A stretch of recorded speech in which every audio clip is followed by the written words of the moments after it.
कालांतराने देव आणि दानव यांचं वैभव फिकं पडत गेलं. आज देव किंवा दानव दोघे या पृथ्वीतलावर अस्तित्वात नाहीत.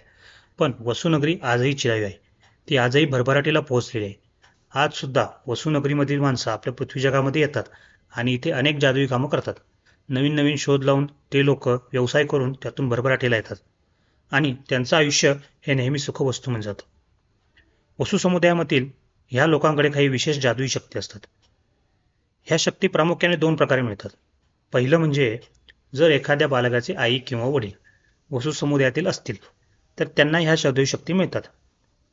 दुसरं म्हणजे एखादं बालक जर पंचांगानुसार विशिष्ट वेळेला विशिष्ट ठिकाणी जन्माला आलं तर त्याला सुद्धा ह्या जादुई शक्ती मिळतात.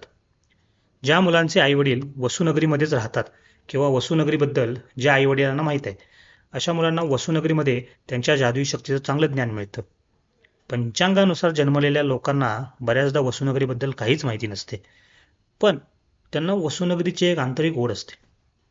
त्यातील काही भाग्यशाली लोक त्यांच्या नशिबाने वसुनगरीमध्ये पोहोचून जादुई शक्ती ग्रहण करून आपलं नशीब बदलवून टाकतात. तर बऱ्याच जादूगारांना ह्या वसुनगरीबद्दल माहिती नसल्याने ते आयुष्यभर स्वतःच्या जादुई क्षमतांपासून दूर राहतात. काही लोकांना या जादुई शक्तींचं व्यवस्थित आकलनच होत नाही. अशी काही लोक मग हल्ली मानसोपचार तज्ज्ञांचा सल्ला सुद्धा घेतात. विचार करा, तुमच्यासोबतही असं कधी होतं का?